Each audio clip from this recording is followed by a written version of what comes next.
Hello students, welcome back to नैंसरी classes and this is Nayanshree. आज के इस वीडियो में हम पढ़ने वाले हैं भारत में क्रांतिकारी आंदोलन, यानी भारत के अंदर जो आपके क्रांतिकारी आंदोलन हुए हैं उनको पढ़ने वाले हैं। आपकी परीक्षाओं में इससे प्रश्न अवश्य आता है, बहुत महत्वपूर्ण टॉपिक है। पेन और कॉपी साथ में लेकर बैठिएगा और नोट करिएगा और समझिएगा चीज़ों को।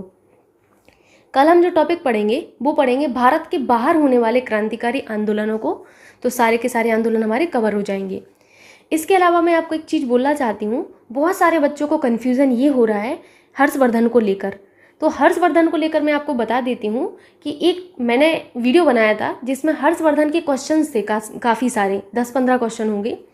उन क्वेश्चंस में मैंने आपको हर्षवर्धन के बारे में एक क्वेश्चन में पूरा का पूरा बता दिया था। हर्षवर्धन की जितनी भी जानकारी थी सब बता दी थी, लेकिन कोई बात नहीं, मैं इस टॉपिक को, हर्षवर्धन वाले टॉपिक को एक अलग वीडियो में बना दूंगी, तो आप लोगों को कोई प्रॉब्लम नहीं होगी। हर्षवर्धन किस वंश के थे, इनके बारे में जितनी भी महत्वपूर्ण जानकारी है वो मैं एक अलग टॉपिक में आपको जल्द ही 1 से 2 दिन में दे दूंगी, तो आपको हर्षवर्धन को लेकर कोई भी डाउट नहीं होगा अब। ठीक है, आइए देखते हैं आज का टॉपिक। आज का टॉपिक है आपसे भारत में क्रांतिकारी आंदोलन, जिसमें हम सबसे पहले पढ़ने वाले हैं अभिनव भारत के बारे में। अभिनव भारत की स्थापना वी डी सावरकर ने की थी, यानी कि विनायक दामोदर सावरकर ने। वी डी सावरकर का पूरा नाम था विनायक दामोदर सावरकर। ठीक है, ठीक। यहाँ पर मैं आपको एक चीज़ बोलना चाहती हूँ, अगर आप इस तरीके से नहीं लिखना चाहते पॉइंट के फॉर्म में, तो आप एक टेबल बना लीजिए अपनी कॉपी में। इस तरीके से एक टेबल बनाया आपने, यहाँ पर आपको लिखना है कि आप किसके बारे में लिख रहे हैं। ठीक है, मान के चलिए आपने यहाँ पर लिखा अभिनव भारत। ठीक है, दूसरा पॉइंट यहाँ पर लिख लीजिएगा इसकी स्थापना कब हुई। नेक्स्ट पॉइंट आप यहाँ पर लिख लीजिएगा, यहाँ पर सन लिख लीजिएगा ऊपर, और यहाँ पर आप लिख लीजिएगा संस्थापक कौन रहे। ठीक है, संस्थापक। और यहाँ पर कुछ महत्वपूर्ण होगा इनके बारे में, तो यहाँ पर आप विशेष करके, विशेष या विशेषताएं करके यहाँ पर लिख लीजिएगा विशेषताएं। ठीक है, तो यहाँ पर आपको लिख लेना है अभिनव भारत की विशेषताएं, यहाँ पर कब स्थापित किया गया, संस्थापक कौन है। ओके, समझ में आया आप लोगों को? अगर आप ऐसे पॉइंट के फॉर्म में लिखना चाह रहे हैं जैसे लिखा हुआ है, तो ऐसे भी लिख सकते हैं। ठीक, अब आपने ये देख लिया कि विनायक दामोदर सावरकर ने इनकी स्थापना की थी, किसकी, अभिनव भारत की। विनायक दामोदर सावरकर द्वारा स्थापित ये जो अभिनव भारत है, 1899 में स्थापित मित्र मेला की स्थापना कब हुई थी, 1899 में हुई थी, और इसी को 1904 में अभिनव भारत में परिवर्तित कर दिया गया था। अब इस चीज़ को समझिएगा आप लोग। पहले मित्र मेला था, ठीक है, मित्र मेला, जिसकी स्थापना कब की गई थी, 1899 में की गई थी। इस मित्र मेला की स्थापना 1899 में की गई थी। आगे चल के 1904 में, कब, 1904 में इसी मित्र मेला को परिवर्तित कर दिया गया था अभिनव भारत में। किस में, अभिनव भारत में परिवर्तित कर दिया गया था। ठीक है, याद रखिएगा। मूव करते हैं आगे। आगे आप देखने वाले हैं राष्ट्रीय स्वयंसेवक संघ के बारे में। तो राष्ट्रीय स्वयंसेवक संघ की स्थापना 1925 में केशव वलीराम हेडगेवार ने की थी। किसने, केशव वलीराम हेडगेवार ने की थी। कब, 1925 में की थी। इनका जो हेडक्वार्टर था, किसका, राष्ट्रीय स्वयंसेवक संघ का, इनका हेडक्वार्टर नागपुर में था। नागपुर कहाँ पर है, महाराष्ट्र में है। ठीक है, तो आपको दूसरा याद रखना है राष्ट्रीय स्वयंसेवक संघ। तीसरा है आपसे अनुशीलन समिति, जो कि बहुत ज़्यादा इंपॉर्टेंट है। अनुशीलन जो समिति है, इसकी स्थापना 2 व्यक्तियों ने की थी। एक तो थी प्रथम मित्रा, जिनको क्या कहा जाता है, प्रथम मित्रा का जो नाम है आपको पी मित्रा के नाम से मिलेगा कई जगह, तो कंफ्यूज मत होइएगा। पी मित्रा यानी कि प्रथम मित्रा ही है। दूसरा पुलिन दास, कौन थे, पुलिन दास जी थे। ठीक, इन 2 व्यक्तियों ने मिलके अनुशीलन समिति की स्थापना की थी। किसकी, अनुशीलन समिति की स्थापना की थी। आप इस तरीके से भी लिख सकते हैं जैसे मैंने लिखा हुआ है, तो आपको याद बना रहेगा कि इन 2 व्यक्तियों ने की थी। ठीक है, नेक्स्ट है आपका हिंदुस्तान रिपब्लिक एसोसिएशन। क्या, हिंदुस्तान रिपब्लिक एसोसिएशन, यानी कि HRA। HRA अगर आपको दिया जाए तो कंफ्यूज मत होइएगा, ये हिंदुस्तान रिपब्लिक एसोसिएशन की ही बात की जा रही है। ये जो HRA थी, इसकी स्थापना जो की थी बेसिकली आपके जो हैं 4 व्यक्तियों ने की थी। किसने, 4 व्यक्तियों ने। एक थे आपके सचिंद्र सान्याल, कौन थे, सचिंद्र सान्याल थे। ठीक है, दूसरा कौन था, दूसरा था आपका राम प्रसाद बिस्मिल, राम प्रसाद बिस्मिल। ठीक है, बिस्मिल। आगे आपका कौन था, चंद्रशेखर आजाद दीजिए, चंद्रशेखर आजाद। ठीक है, और कौन था, जोगेश चंद्र चटर्जी। ठीक है, जोगेश नाम था इनका, जोगेंद्र मत कर दीजिएगा आप लोग, जोगेश चंद्र चटर्जी थे। सचिंद्र जो सान्याल थे ये इसके अध्यक्ष थे, एचआरए के, हिंदुस्तान रिपब्लिक एसोसिएशन के अध्यक्ष कौन थे? तो अध्यक्ष आपके ये थे। याद रखिएगा कि देश में उचित ढंग से क्रांतिकारी जो आंदोलन है इनका संचालन करने के उद्देश्य से अक्टूबर 1924 को जो है आपका एक युवा क्रांतिकारियों ने कानपुर में एक सम्मेलन बुलाया था। इसी में आपका जो एचआरए नामक क्रांतिकारी संगठन है इसकी स्थापना की गई थी। याद रखिएगा कि कब की गई थी? आपकी अक्टूबर 1924 में की गई थी। इसकी डेट आपको हर जगह अलग अलग मिलेगी, ठीक है, लेकिन आपको एक माइंड में रखना है कि इस बीच आपका जो है आपको 1924 के आसपास ही याद रखना है कि देश को उचित ढंग से क्रांतिकारी आंदोलन का संचालन करने के लिए उस टाइम क्रांतिकारी आंदोलन बहुत सारे हो रहे थे। तो ये जो क्रांतिकारी आंदोलन थे इनको सही ढंग से संचालित करने के उद्देश्य से कब? अक्टूबर 1924 को युवा क्रांतिकारियों ने कानपुर में एक सम्मेलन किया था। कहाँ पर? कानपुर में एक सम्मेलन किया था, ठीक है। तो इसी कानपुर सम्मेलन में ही आपके एचआरए नामक क्रांतिकारी संगठन की स्थापना की गई थी। याद रखिएगा आप लोग, ठीक। अब इस क्रांतिकारी संगठन ने जो है एचआरए ने एक बहुत बड़े कांड को जो है जन्म दिया था, वो आप लोगों ने सुना होगा। कौन सा था? काकोरी कांड था। इनके द्वारा जो किया गया कांड था वो आप लोगों को याद रखना है, काकोरी कांड। इस काकोरी कांड की पूरी स्थिति आप जान लीजिए, क्या है ये काकोरी कांड। बहुत बार परीक्षाओं में आपसे पूछा गया है, न जाने कितनी बार आपसे पूछा गया है काकोरी कांड कब हुआ, कहाँ पर हुआ, ट्रेन कौन सी थी, क्या है ये सारी चीज़ें आपसे बहुत बार पूछी जाती हैं, ठीक। सो इसको मैं हटा देती हूँ, अभी आपको मैं काकोरी कांड के बारे में समझाती हूँ, ठीक है। काकोरी कांड, तो सबसे पहले तो काकोरी कांड किसके द्वारा आपका जो है ये किया गया?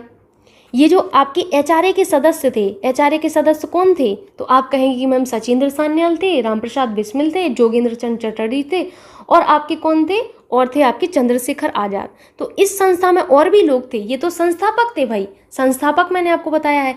इस संस्था में और भी सारे लोग थे, इनमें से 29 को तो केवल गिरफ्तार किया गया था, ठीक है, और आपके आजाद साहब जो है फरार हो गए थे, ठीक। तो इसकी पूरी स्टोरी समझिएगा कि ये मैंने संस्थापक आपको बताए हैं। इस संस्था के जितने भी सदस्य थे इन सभी ने 9 अगस्त, कब? 9 अगस्त, डेट याद रखिएगा, ठीक है। 9 अगस्त कब? 1925 को। 9 अगस्त 1925 को उत्तर रेलवे के लखनऊ सहारनपुर संभाग में, कहाँ पर? लखनऊ सहारनपुर में, लखनऊ सहारनपुर संभाग में,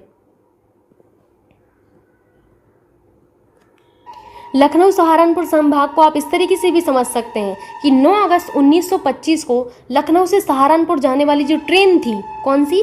लखनऊ से सहारनपुर जाने वाली जो ट्रेन थी, ये पूछा जाता है तो याद रखिएगा, लखनऊ से सहारनपुर जा रही थी एक ट्रेन। तो इन एचआरए के जो सदस्य थे इन लोगों ने क्या किया था? काकोरी नामक स्थान पर, कहाँ पर? काकोरी नामक स्थान पर इस ट्रेन को लूट लिया था। और इस ट्रेन में था क्या? सरकारी खजाना था। कौन था? सरकारी खजाना था, सरकारी खजाना। सरकारी खजाना किसका होगा? उस टाइम हम तो आज़ाद हुए नहीं थे, तो आज़ाद नहीं हुए थे तो जिनका सरकारी खजाना था उस टाइम, वो आपको पता ही है कितने खतरनाक लोग थे। तो इन सब ने सरकारी खजाना जब लूट लिया तो यहाँ से फिर इस कांड को नाम दिया जाता है आपका काकोरी कांड। क्या कांड था? फिर से सुनिएगा, 9 अगस्त 1925 में ये पूछा जाता है काकोरी कांड कब घटित हुआ? 1925, अगस्त 1925, इतना याद रख लीजिएगा, ठीक है। किसने किया? एचआरए के सदस्यों ने किया था। एचआरए के जितने भी सदस्य इन सभी लोगों ने मिलकर किया था। इन्होंने लखनऊ से सहारनपुर जाने वाली जो ट्रेन थी इसको लूट लिया था, और इस ट्रेन में क्या था? सरकारी खजाना था, ठीक है। इस सरकारी खजाना को लूट लिया इन लोगों ने, और इसी घटना को फिर नाम दिया गया काकोरी कांड के नाम से। अब आपको क्या याद रखना है कि इस कांड में 29 क्रांतिकारी जो थे इनको गिरफ्तार कर लिया गया था, जिसमें आपके रामप्रसाद बिस्मिल थे, अशफाक अल्लाह खां और रोशन लाल और राजेंद्र लोहड़ी को तो फांसी हो गई थी, ठीक है। 29 को जब गिरफ्तार किया गया तो उनमें से रामप्रसाद बिस्मिल, अशफाक अल्लाह खां, रोशन लाल और राजेंद्र लोहड़ी को जो है आपकी फांसी दे दी गई थी। किस किस को? याद रखिएगा, ये पूछा जाता है किस किस को फांसी दी गई थी, तो आपके रामप्रसाद बिस्मिल, ठीक है, राम प्रसाद, ठीक है, बिस्मिल, ये जो रामप्रसाद बिस्मिल थे, इनको कहाँ पर फांसी दी गई थी, याद रखिएगा, गोरखपुर में। कहाँ पर? गोरखपुर में इनको फांसी दी गई थी। अब हम बात करते हैं अशफाक अल्लाह खां की। किसकी? अशफाक अल्लाह खां की। आप सब भूल जाना, इनका नाम मत भूलना। अभी इनके बारे में एक फैक्ट आपको पता चलेगा तो आपको भी लगेगा कि हाँ, ये बहुत इंपॉर्टेंट है। अशफाक अल्लाह खां को कहाँ पर फांसी दी गई थी? फैजाबाद के निकट। कहाँ पर? फैजाबाद में। ठीक है। एक और इनके सदस्य थे जिनका नाम था रोशन लाल। कौन थे? रोशन लाल। रोशन लाल। रोशन लाल को कहाँ फांसी दी गई थी? इलाहाबाद में, वर्तमान प्रयागराज में। ठीक है। एक और आपके कौन सदस्य थे? आपके राजेंद्र लाहिड़ी। ठीक है, राजेंद्र लाहिड़ी। लाहिड़ी। इनको कहाँ पर फांसी दी गई थी? इनको गोंडा में। इन सभी को जो है सामूहिक रूप से जो है फांसी दी गई थी। याद रखिएगा, इन सभी को फांसी दी गई थी। रामप्रसाद बिस्मिल जी को आपके गोरखपुर में, प्लीज़ याद रख लीजिएगा, और अशफाक अल्लाह खां को फैजाबाद में, रोशन लाल को इलाहाबाद में, राजेंद्र लाहिड़ी को गोंडा में फांसी दे दी गई थी। ठीक। तो ये हुआ आपका पूरा का पूरा काकोरी कांड। लेकिन अभी आपका काकोरी कांड खत्म नहीं हुआ है। इनके जो आपको जो चंद्रशेखर आज़ाद थे, चंद्रशेखर आज़ाद इसी के एचआरए के सदस्य थे। इन्होंने भी काकोरी कांड में जो है अपना जो किया था। तो इस वजह से ये चंद्रशेखर आज़ाद फरार हो गए थे, भाग गए थे तो ब्रिटिशों ने इनको पकड़ नहीं पाया था उस टाइम। लेकिन एक बार, कब? 27 फरवरी 1931 को इलाहाबाद के अल्फ्रेड पार्क में इनको मुठभेड़ में जो है ये मर गए थे। तो ये देखिए दुखद घटना थी उस टाइम की। और ये एक ऐसे व्यक्ति थे आपके चंद्रशेखर आज़ाद जिनको कभी पुलिस ने पकड़ ही नहीं पाया। ये गिरफ्त में आए ही नहीं, इतने तेज़ थे, इनका दिमाग इतना तेज़ था उस टाइम, आप सोच भी नहीं सकते। इनको पुलिस पकड़ ही नहीं पाती थी, जबकि वहाँ पर उस टाइम कितनी ज़्यादा रिस्ट्रिक्शन थी, तो इनको पकड़ ही नहीं पाई थी पुलिस। फिर लेकिन 27 फरवरी को कुछ ऐसा हुआ कि 27 फरवरी 1931, ये डेट आप लोग कभी मत भूलिएगा कि 27 फरवरी, ठीक है, 1931, इस डेट को आपको भूलना नहीं है। इस डेट को आपके जो आज़ाद साहब हैं, इनको जो है मुठभेड़ में ये मारे गए थे। ठीक। अब बात आती है अशफाक अल्लाह खां की, जो मैं आपको बता रही थी कि अशफाक अल्लाह खां का आपको नाम नहीं भूलना है भाई, ये बहुत ही ज़्यादा इंपॉर्टेंट है। अशफाक उल्लाह खां। ठीक है, उल्लाह खां। ये अशफाक उल्लाह खां जो थे, आगे आपको पढ़ने को मिलेगा, अभी मैं आपको समझा रही हूँ। इनको जो है आपको याद रखना है, क्योंकि ये भारतीय स्वतंत्रता के लिए फांसी पाने वाले प्रथम रिकॉर्डेड मुस्लिम थे। पहले रिकॉर्डेड मुस्लिम आपसे पूछा जाता है कि भारतीय स्वतंत्रता के लिए फांसी पाने वाले पहले रिकॉर्डेड मुस्लिम कौन थे। तो अब आपको पता होना चाहिए कि पहले रिकॉर्डेड जो मुस्लिम थे वो हमारे थे अशफाक उल्लाह खां थे। ठीक है, मुस्लिम। इतना आप लोगों को याद रखना है। आइए देखते हैं, यहाँ पर आपको एचआरए के बारे में काफ़ी कुछ चीज़ें देखने को मिलेंगी। हिंदुस्तान रिपब्लिक एसोसिएशन संस्थापक सचिंद्र सान्याल, रामप्रसाद बिस्मिल, जोगेंद्र चंद्र चटर्जी एंड आपके चंद्रशेखर आज़ाद। इस संस्था के द्वारा 9 अगस्त 1925 को उत्तर रेलवे के लखनऊ सहारनपुर संभाग में काकोरी नामक स्थान पर 8 down Saharanpur Lucknow passenger train, याद रख लीजिएगा कौन सी train, 8 down Saharanpur Lucknow passenger train पर डकैती डालकर सरकारी खजाना लूटा गया। यह घटना काकोरी कांड के नाम से प्रसिद्ध है। ओके। इस कांड में 29 क्रांतिकारियों को गिरफ्तार किया गया, जिसमें राजेंद्र आपके जो रामप्रसाद हैं और बिस्मिल्ला और अशफाक अल्लाह खां हैं, रोशन सिंह हैं, राजेंद्र लाहिड़ी हैं, इनको फांसी दे दी गई थी। कहाँ पर दी थी मैंने आपको ये बता दिया है। ठीक है, अगर आप याद कर पाओ तो अच्छी बात है, वरना आपको ज़रूरी नहीं है इतना। ठीक। और जबकि चंद्रशेखर आज़ाद जो हैं ये आपके फरार हो गए। और 27 फरवरी 1931 को इलाहाबाद के अल्फ्रेड पार्क में पुलिस मुठभेड़ में चंद्रशेखर आज़ाद जी जो हैं ये आपके मारे गए थे। अब यहाँ पर अशफाक उल्लाह खां जी के बारे में आपको याद रखना है, ये उल्लाह है। ठीक है, अल्लाह नहीं है। ठीक। अशफाक उल्लाह खां भारतीय स्वतंत्रता के लिए फांसी पाने वाले प्रथम रिकॉर्डेड मुस्लिम थे। ओके। उन्हें काकोरी षड्यंत्र में फैजाबाद जेल में, कहाँ पर, फैजाबाद जेल में, इनको याद रख लीजिएगा, फैजाबाद जेल। अगर आप बाकी 3 का नहीं याद रख पा रहे कि रामप्रसाद बिस्मिल गोरखपुर, अशफाक उल्लाह खां को फैजाबाद याद रखना है, रोशन लाल को इलाहाबाद, राजेंद्र लाहिड़ी को गोंडा में फांसी दी गई थी, इनका आपको याद रखना है। कब दी गई थी? 1927 में। 27 वर्ष, मात्र 27 वर्ष की उम्र में जो है इनको फांसी दी गई थी। इतनी उम्र में तो अभी हम ही लोग हैं। ठीक है, हालांकि मैं तो नहीं हूँ, लेकिन बहुत सारे लोग इस उम्र में होंगे जहाँ पर अभी हम ये नहीं डिसाइड कर पा रहे करियर में क्या करना है। और उनको देखिए, अशफाक उल्लाह खां को उस टाइम क्रांतिकारी आंदोलन में भाग लेने की वजह से इन्होंने एक सक्रिय भूमिका निभाई थी, जिस वजह से इनको फांसी दे दी गई थी। ठीक। आगे आपसे है हिंदुस्तान सोशलिस्ट रिपब्लिक एसोसिएशन।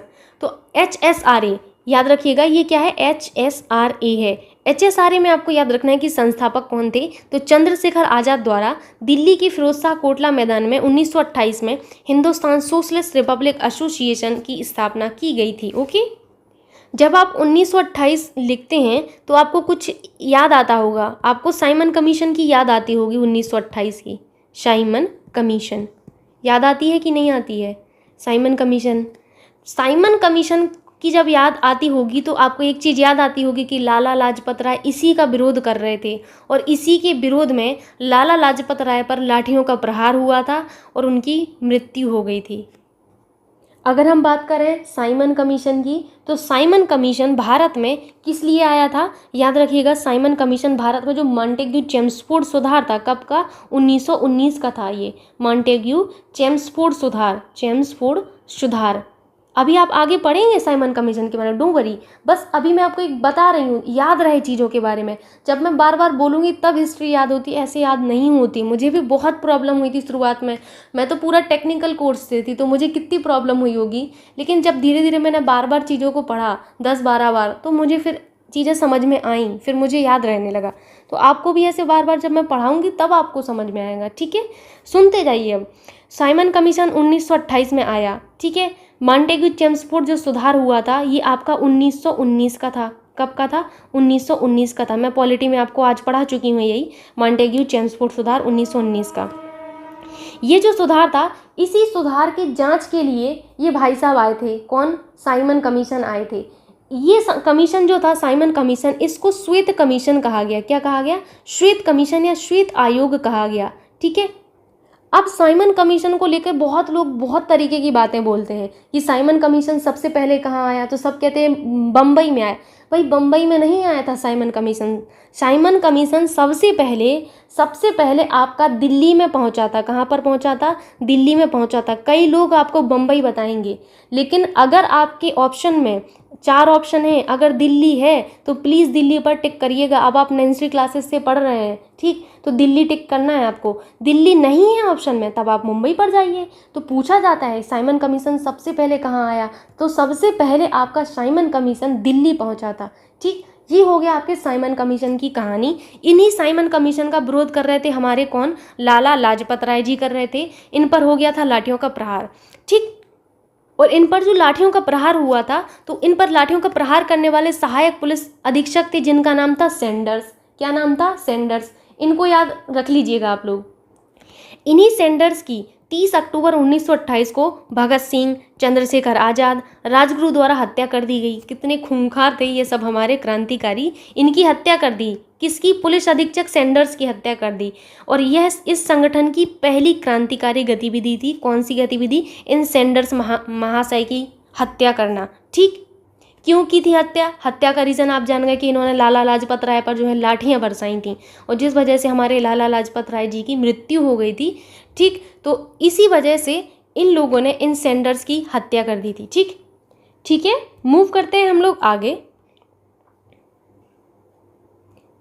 आगे आपका एक पॉइंट है जिसको आपको याद रखना है।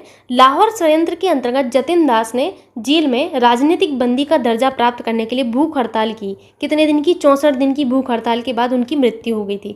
देखिए, जतिन दास को आपको याद रखना है भाई, ये बहुत महत्वपूर्ण है। एग्जाम में क्वेश्चन कैसा आता है? एग्जाम में क्वेश्चन ये आता है कि वह व्यक्ति कौन है, जो राजनीतिक क्रांतिकारी कौन है जिन्होंने भूख हड़ताल की और जिसकी वजह से उनकी मृत्यु हो गई, तो वो थे जतिन दास। इन्होंने जो हमारे बंदी थे, देखिए उस टाइम 2 तरीके के बंदी होते थे, ठीक है। 2 तरीके के कैदी होते थे। एक तो होते थे आपके क्रांतिकारी कैदी, जैसे कि हमारे क्रांतिकारी कैदियों में आप जान ही सकते हो, क्रांतिकारी लोग जो थे वो उनको क्रांतिकारी कैदी कहा गया, ठीक है, क्रांतिकारी कैदी। दूसरे थे हमारे राजनीतिक कैदी। कौन थे? राजनीतिक कैदी थे। ये जो राजनीतिक कैदी थे, इनको इतनी सारी फैसिलिटीज़ दी जाती थी वहाँ पर, जो आपकी जेल थी। और जो क्रांतिकारी कैदी थे, इनको कुछ भी फैसिलिटी भी नहीं थी और इन पर जो है हमेशा कहर ही ढाया जाता था। तो जिस वजह से ये जतिन दास जो थे ये कह रहे थे कि क्रांतिकारी कैदियों को इन लोगों को, जो क्रांतिकारी लोग हैं, क्रांतिकारी कैदियों को राजनीतिक कैदियों जैसा चीज़ जो है मिलना चाहिए। ये इस चीज़ के लिए लड़ रहे थे। किस चीज़ के लिए? कि क्रांतिकारी कैदियों को राजनीतिक कैदियों का जैसा ट्रीट किया जाना चाहिए। ये जतिन दास जी का कहना था, जो कि बिल्कुल सही था। तो इसीलिए जतिन दास ने 64 दिन की भूख हड़ताल की थी। कितने दिन की? 64 डेज़ की। आप सोच सकते हो कभी, हम लोग तो 1 घंटे भूखे नहीं रह पाते हैं। और जतिन दास जी ने 64 डेज़ की जो है हड़ताल रखी। और उसके बाद 13 सितंबर को 1929 को जो है 1929 को जो है इनकी मृत्यु हो गई थी। कब? 13 सितंबर। यहाँ पर लिखा नहीं गया है, लेकिन आपको याद रखना है। अगर आप नहीं याद रख पा रहे हैं 13 सितंबर, कोई बात नहीं, आपको क्या याद रखना है? 1929। कब इनकी मृत्यु हो गई थी? 1929 में इनकी मृत्यु हो गई थी। इनको आपको याद रखना है। जतिन दास जी को पूछा जाता है एग्जाम में। नेक्स्ट है आपसे, हिंदुस्तान सोशलिस्ट रिपब्लिक एसोसिएशन के 2 सदस्य थे। एक थे भगत सिंह और एक थे बटुकेश्वर दत्ता। इनकी कहानी और सुनिए तो आप सोचेंगे कि ये उस टाइम इतनी बड़े बड़े काम कर लेते थे। इन्होंने क्या किया था? केंद्रीय विधानसभा में बम फेंक दिया था। कहाँ पर? केंद्रीय विधानसभा में बम फेंक दिया था। और उस टाइम आपकी विधानसभा में एक कोई बिल था, उस पर चर्चा हो रही थी।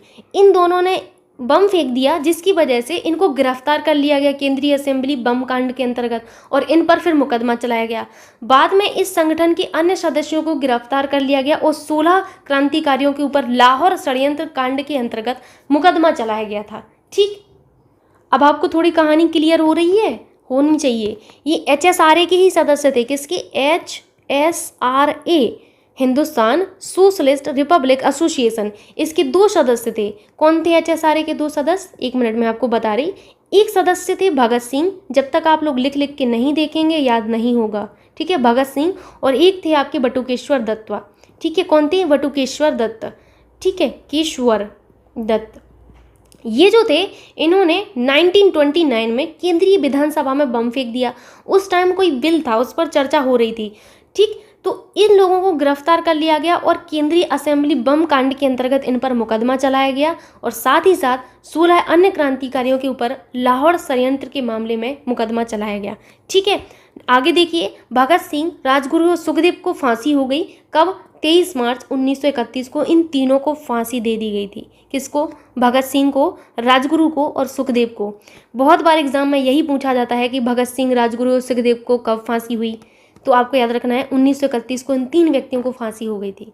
एग्जाम में ये भी पूछा जाता है कि मार्च 1931 में किन 3 व्यक्तियों को फांसी दे दी गई थी, तो याद रखिएगा भगत सिंह जी, राजगुरु जी और सुखदेव जी, इन तीनों को फांसी दे दी गई थी।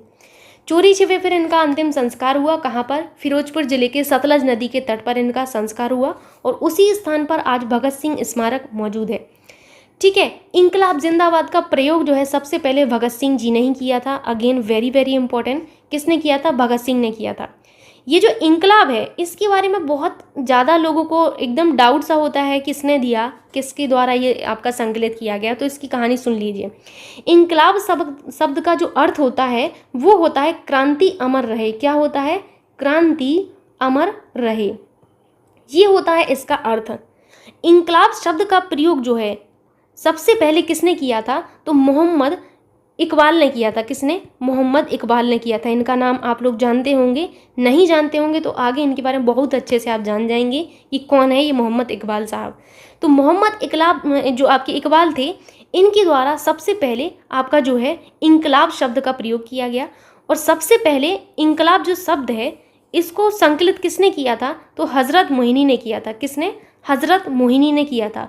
हज़रत मोहिनी के बारे में कुछ याद आ रहा है? पिछले वीडियो में मैंने आपको बताया था, थोड़ा थोड़ा याद करिए।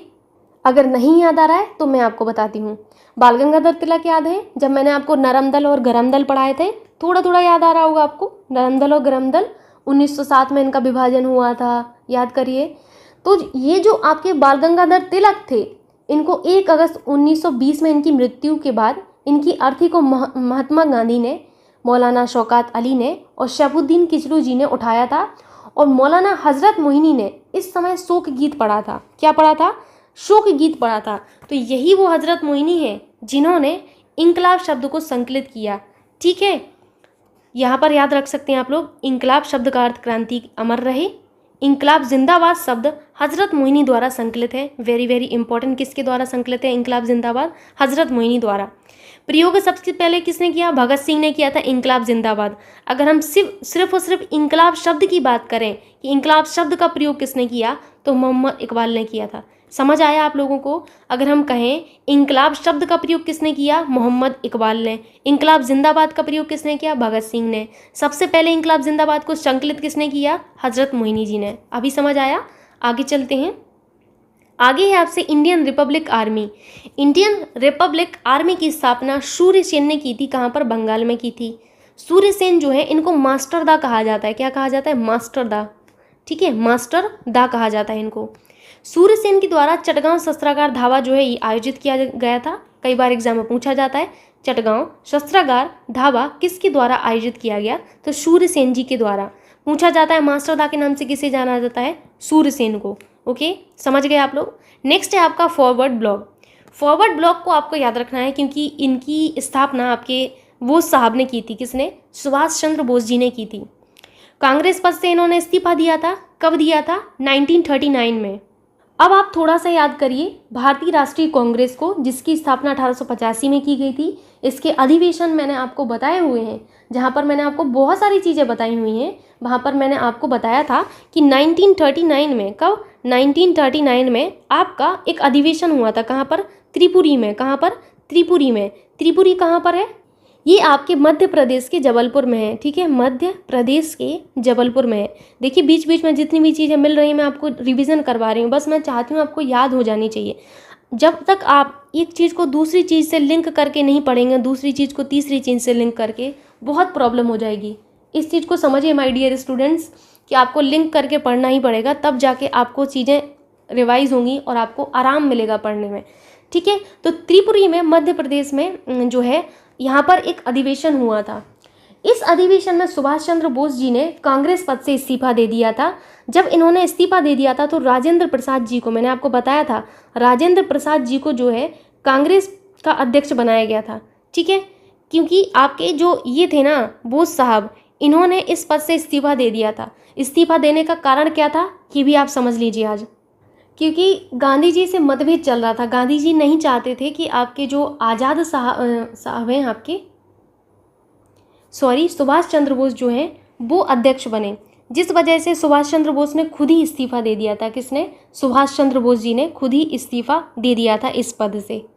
जब इन्होंने इस पद से इस्तीफा दे दिया था तो इन्होंने 1939 में फॉरवर्ड ब्लॉक की स्थापना की थी। किसकी? फॉरवर्ड ब्लॉक की। तो ये पूछा जाता है फॉरवर्ड ब्लॉक की स्थापना किसने की और कब की? तो आपको याद रखना है आपके बोस साहब ने की थी और 1939 में की थी। ठीक है, अब यहाँ पर कुछ नोट हैं। नोट में आपको सबसे पहले वर्रा डकैती को याद रखना है, एग्जाम में कई बार पूछ लिया जाता है। तो वर्रा डकैती आपकी 1908 की है। 1908 की वर्रा डकैती का स्थान कहाँ पर है? पूर्वी बंगाल में है। तो वर्रा डकैती कहाँ पर हुई थी? ये आपके पूर्वी बंगाल में हुई थी। और वर्रा डकैती का नेतृत्व करने वाले क्रांतिकारियों के समूह को ये जो पुलिन बिहारी दास हैं इन्होंने नेतृत्व प्रदान किया था। ठीक है, 30 अप्रैल 1908 को बिहार के मुजफ्फरपुर में खुदीराम बोस और प्रफुल्ल चाकी ने किंग्सफोर्ड पर बम फेंक दिया, परंतु किंग्सफोर्ड बच गया। ठीक है, इनको आपको याद रखना है। किसको? आपके जो हैं खुदीराम बोस को और प्रफुल्ल चाकी को। इन्होंने किंग्सफोर्ड पर बम फेंका था। पूछा जाता है ये किंग्सफोर्ड पर बम किसने फेंका? तो ये आपके खुदीराम बोस ने और प्रफुल्ल चाकी ने फेंका था। कब? 1908 में। 1908 में। ठीक है, तो इसमें किंग्सफोर्ड बच गया, लेकिन हुआ क्या कि इसमें एक व्यक्ति थे जिनका नाम क्या था? कैनेडी था। ये जो कैनेडी थे, कैनेडी याद रखिएगा इनको, ये कैनेडी थे, ये आपका जो है इंडियंस की तरफ ही थे। जो भारतीय राष्ट्रीय क्रांतिकारी जो थे इनके थोड़े से फेवर में थे। तो इनकी कैनेडी की वाइफ और इनकी जो वाइफ थी और जो पुत्री थी वो इसमें जो है मारी गई थी। किसमें? ये जो बम फेंका गया था इसमें। और प्रफुल्ल चाकी ने पुलिस से बचने के लिए इसमें आत्महत्या कर ली थी। किसने? प्रफुल्ल चाकी ने आत्महत्या कर ली थी इन्होंने। ठीक है, और खुदीराम बोस को गिरफ्तार कर लिया गया था और इनको फांसी दे दी गई थी। याद रखिएगा आप लोग।